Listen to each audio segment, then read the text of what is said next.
ओम नमो भगवते वासुदेवाय। सप्तम अध्याय। सप्तमे मैत्रेय वचन शुणि विदुर पूछे पुण। श्री शुक उवाच एमन्ते मैत्रेय वाणी विदुर दृढ़ चित्ते शुणि। आनंद मने व्याससुत कपाळे देई बेनि हस्त। रोमपुलक तार देहि पुच्छे मैत्रेय मुख चाहि।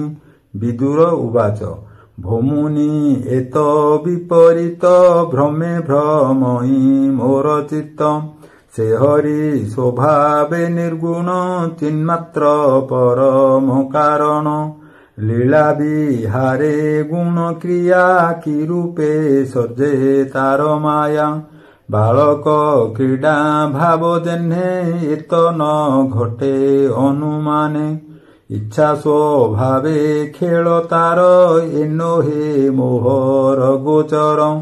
जे निद्रा गत निज सुखे से किंपा मिसे एते दुखे। जे गुणमयी माया बळे विश्व सजई अवहेळे। पुणी पालीण करे अंत व्यापारी पुरुष जे मंत। जे जीव आत्मा ब्रह्ममये किंपा अविद्या संग होए। कर्म करई नाना मते जे देश काल पात्र अर्थे। केमन्ते सृष्टि से करई से कर्म ताकू न लागई। से एक सर्व आत्मागति सकल क्षेत्रे तार स्थिति। जे कर्मे दुख क्लेश पूरे से किंपा ए कर्मे विहरे। अज्ञान संकटे मो मन पड़ी भालई छन छन। एणु मो मने जेते खेद ज्ञान खडगे मुनिछेद। श्री शुक उवाच कहन्ति शुक मुनिवर शुण परीक्ष दण्डधर। एमन्ते विदुरर वाणी सानन्दे मैत्रेय शुणि। विष्णु चिन्तन अनुरागे हसी कहन्ति तार आगे। मैत्रेय उवाच से विष्णु मायामय देहि एमन्ते मन कुमोहई। ईश्वर स्वभावे विमुक्त तार बंधन माया मात्र। जेसने स्वप्ने अनुमान हुई मस्तक छेदन। से रूपे आत्मार बंधन असत्य सत्य प्राय जान। एमंत विष्णु माया बळे चंद्रर छाया जेह्ने जळे। जल कंपन्ते से कंपई से जेह्ने ताकू न लागई। तेमन्ते जीव माया बळे आत्मारे न रहे निश्चले। जोगिए जोगो ध्यान बळे आत्मारे रहन्ति निश्चले। विष्णुर पाद सेहि मते जेबा चिन्तन्ति अविरते। इंद्रिय तांकू न लागन्ति अंतरे निश्चले रहन्ति। ताहांक देहे क्लेश जेते दहन हुवन्ति समस्ते। एणु कृष्णर गुण गाथा जे शुणे जेय भावकताम्। अशेष क्लेश तांक देहे दहन हुन्ति तृण प्राये। से हरि पाद पद्म गंधे चित्त लोभित मकरंदे। नित्ये पिबन्ति भृंग प्राय ताकू न लागे जम भय। विदुर उवाच भौमुनि तुम्भ वाक्य वसी मो मन संशय विनाशी। जीव परम बेनि भावे चित्त मो प्रवेशिला एवे। अविद्या मूल ए संसार सत्य एव च न तोहर। विष्णु माया रे जीव भ्रमे असत्य सत्य प्राय मणे। संसारे मूढ़ जेउ जन जेबा ईश्वरे दृढ़ मन। ଏବେନି ସଂସାରୁ ତରନ୍ତି ମଝି ମଝିକା ନାଶ ଯାନ୍ତି ଅନର୍ଥ ଅସତ୍ୟ ସଂସାର ସତ୍ୟ ପ୍ରତୀତି ଯେ ମୋହର ତାତୁମ୍ଭ ଚରଣ ସେବାରେ ନାସିବି ତୁମ୍ଭର କୃପାରେ ସାଧୁଙ୍କ ସେବା ଫଳ ଏହି କୃଷ୍ଣ ଚରଣେ ପ୍ରୀତି ହୋଇ ସେ ହରି ଚରଣ ପ୍ରସାଦେ ସଂସାରୁ ତରେ ଅପ୍ରମାଦେ ବୈକୁଣ୍ଠ ମାର୍ଗ ସାଧୁ ଜନେ ତାହାଙ୍କ ସେବା ଅଳ୍ପ ପୁଣ୍ୟେ ଦୁର୍ଲଭ ଅଟଇ ଜଗତେ ହରି କୀର୍ତ୍ତନ ଜହି ନିତ୍ୟେ ଇନ୍ଦ୍ରିୟ ମୋହଦାଦି ତତ୍ତ୍ୱ ବିରାଟ ପୁରୁଷ ସହିତ ଏହାଙ୍କୁ ସର୍ଜି ନାରାୟଣ ସେ ପ୍ରବେଶ ତହିଁ ପୁଣ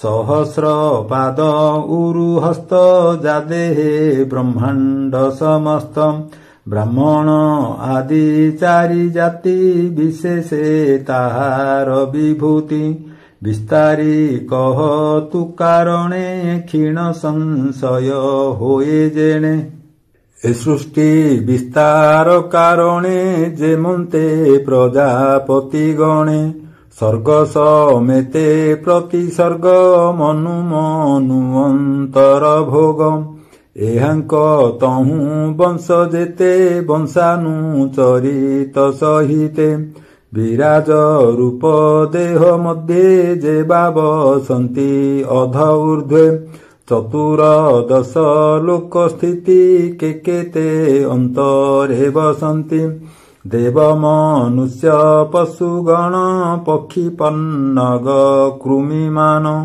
ସ୍ୱେଦଜ ଅଣ୍ଡଜ ଉଦ୍ଭିଜ ଯେୟ ବା ପୁଣି ଜରାୟୁଜ ଏହାଙ୍କ ସ୍ୱର୍ଗର ବିଭାଗ ଭୋମୁନି କହ ମୋର ଆଗ ଯେ ଗୁଣେ ଯେବା ଅବତାରେ ସୃଷ୍ଟି ପାଳନ ଅନ୍ତ କରେ ଯେମନ୍ତେ ସୃଜେ ଶ୍ରୀନିବାସ ତାର ମହିମା ତୁ ପ୍ରକାଶ ସେ ବର୍ଣ୍ଣାଶ୍ରମଙ୍କ ବିଭାଗ ଆଚାର ସ୍ୱରୂପ ସ୍ୱଭାବ ଋଷିଙ୍କ ଜନ୍ମ କର୍ମ ଯେତେ ବେଦ ବୃକ୍ଷର ଶାଖା କେତେ ଯଜ୍ଞ ବିଧାନେ ବେଦ ବିଧି ଯୋଗ ସାଧନେ ଯେତେ ସିଦ୍ଧି ନିଷ୍କାମ ସାଂଖ୍ୟ ବିଦ୍ୟାସାର ଯେ ତନ୍ତ୍ର ମନ୍ତ୍ରର ବିଚାର ପାଷଣ୍ଡ ପଥ ବୈଷମ୍ୟ ଯେ ପ୍ରତିଲୋମର ସଂସ୍ଥାନ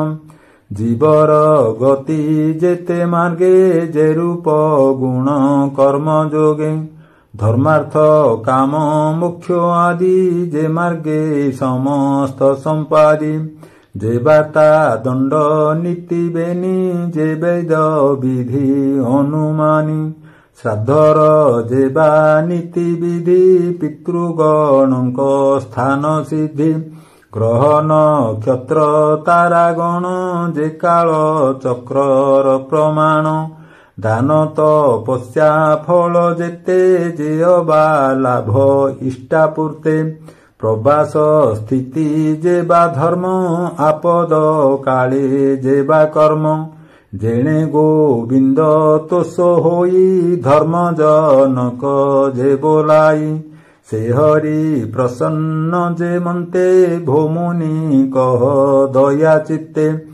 ସେବକ ଶିଷ୍ୟ ଋଷି ଗଣେ ଜ୍ଞାନ କହନ୍ତି ସାଧୁପଣେ ଯେ ପୁତ୍ରେ ପିତା ତୋଷ ହୋଇ ସ୍ୱଧର୍ମ ମତେ ଶିକ୍ଷା ଦେଇ ପଚାରୁ ଅବା ନ ପଚାରୁ ଦିନ ବଛଳ ଯେଣୁ ଗୁରୁ ତତ୍ତ୍ୱ ପ୍ରଳୟ କେତେ ମତେ ସୃଷ୍ଟିରେ ସଞ୍ଚରଇ ଯେତେ ବିରାଜ ରୂପେ ଦେହେ ଥାନ୍ତି ପୁଣି କେ ମନ୍ତେ ଲୀନ ହୁଅନ୍ତି ଆତ୍ମାର ସ୍ଥିତି ଅବା କାହିଁ କିବା ସ୍ୱରୂପେ ପ୍ରକାଶଇ ଯେ ଗୁରୁ ଶିଷ୍ୟଙ୍କ ସମ୍ବାଦେ ଜ୍ଞାନ ସାଧନ୍ତି ମୋକ୍ଷ ସଧେ ଏ ଆଦି ଯେତେ ପ୍ରଶ୍ନ ମୋର ପଣ୍ଡିତ ଜନେ ଯେ ଗୋଚର କେମନ୍ତେ ପୁରୁଷଙ୍କ ଦେହେ ଜ୍ଞାନ ବୈରାଗ୍ୟ ଭକ୍ତି ହୋଏ।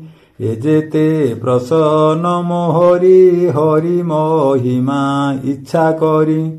ପୁଥିଲି ତୁମ୍ଭର ଅଗ୍ରତେ ଭୋମୁନି କହ ସର୍ବମୋତେ। ଯେଣୁ ମାୟାରେ ପଡ଼ି ମୁହିଁ ଜ୍ଞାନ ବିହୀନେ ଅନ୍ଧ ହୋଇ। ତୁମ୍ଭ କୃପାରେ ଚକ୍ଷୁ ପାଇ ନିର୍ଭୟେ ବିହରିବି ମୁହିଁ। ଜୀବର ଯେବା ଭୟ ଦହେ ହରି ଦେଖାଏ ସର୍ବଦେହେ। ଯେତେ ଏ ବେଦ ଯଜ୍ଞ ମନ୍ତ୍ର ତପ ସମାଧି ଦାନ ତୀର୍ଥ। ଏ ପୁଣ୍ୟ କଳା ମାତ୍ରେ ସମ ନୁହନ୍ତି ବେଦ ଆଦି କର୍ମ। ଶ୍ରୀ ଶୁକ ଉବାଚ। ବିଦୁର ମୈତ୍ରେୟ ଆଗରେ ପୁରାଣ କଳ୍ପ ମୁନିବରେ। ଆନନ୍ଦେ ଯେତେ ପଚାରିଲା ସୃଷ୍ଟି ସମ୍ବନ୍ଧେ ବିଷ୍ଣୁ ଲୀଳା। ଶୁଣି ହରସ ମୁନିବର ବୋଲନ୍ତି ଶୁଣ ହେ ବିଦୁର।